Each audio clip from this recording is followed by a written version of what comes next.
సత్యసాయి జిల్లాలో తెలుగుదేశం పార్టీ నాయకుడు రాళ్లపల్లి ఇంతియాజ్ లైంగిక వేధింపులు భరించలేక సుధారాణి అనేటటువంటి ఒక మైనర్ బాలిక ఆత్మహత్య చేసుకోవడం అత్యంత విషాదకరమైనటువంటి సంఘటన. వరుసగా అనంతపురం జిల్లాలో తెలుగుదేశం పార్టీ నాయకులు కార్యకర్తలు ఇటువంటి అఘాయిత్యాలకు పాల్పడడం అనేటటువంటి ఆందోళన కలిగిస్తోంది. తెలుగుదేశం పార్టీ అధినేత చంద్రబాబు నాయుడు గారికి ఒకటే ఈ రోజున మహిళా కమిషన్ తరఫున వారి ముందుకు ఒక విషయాన్ని తీసుకొస్తున్నాను. గతంలో కూడా అనేక సంఘటనలు జరిగినప్పుడు తెలుగుదేశం పార్టీ సీరియస్ గా స్పందించి ఉంటే ఇవాళ వరుసగా ఇటువంటి సంఘటనలకి ఆ పార్టీ నాయకులు పాల్పడి ఉండేవారు కాదేమో ఆలోచించమని చెప్పి కోరుతా ఉన్నాను. విజయవాడలో వినోద్ జైన్ విషయము, అదేవిధంగా తెలుగుదేశం పార్టీ కార్యాలయంలోనే లోకేష్ పిఏ అఘాయిత్యం చేసినట్లు ఒక మహిళ ముందుకు వచ్చి చెప్పడము, అదేవిధంగా అనంతపురం జిల్లాలో వరుసగా అనేక సంఘటనలు ఇవన్నీ వస్తున్నప్పుడు మీ పార్టీ సీరియస్ గా స్పందించాల్సినటువంటి అవసరం ఉన్నది. ఇటువంటి ఘటనల పట్ల చాలా కఠినంగా వ్యవహరిస్తామనేటటువంటి సంకేతాన్ని పంపించకుండా వెనకేసుకొచ్చేటటువంటి ప్రయత్నం చేయడం అనేటటువంటి అత్యంత బాధాకరమైనటువంటి విషయం.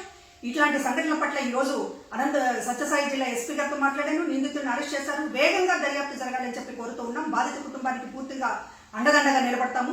ఈ రోజున ఎవరైనా సరే ఇట్లాంటి అఘాయిత్యాలకు పాల్పడేటటువంటి రాజకీయ నాయకులు కార్యకర్తలకు సంబంధించినటువంటి ఒక కఠినమైనటువంటి సందేశాన్ని పంపించాల్సినటువంటి అవసరం ఉంది. ఇటువంటి వాళ్ళని ఎట్టి పరిస్థితుల్లో ఉపేక్షించేది లేదు. పైగా ప్రత్యేకమైనటువంటి సెక్షన్లు పెట్టి విచారణ కూడా వేగవంతం చేయడానికి పోలీసు వ్యవస్థ సిద్ధం కావాలని చెప్పి మహిళా కమిషన్ తరఫున కోరుతున్నాను. తెలుగుదేశం పార్టీ నాయకులు దయచేసి ఇట్లాంటి విషయాల పట్ల కఠినంగా వ్యవహరించండి, కఠినంగా స్పందించండి, అంతే తప్ప వెనకేసుకొచ్చేటటువంటి ప్రయత్నం మాత్రం చేయవద్దు అనే చెప్పి కోరుతున్నాను.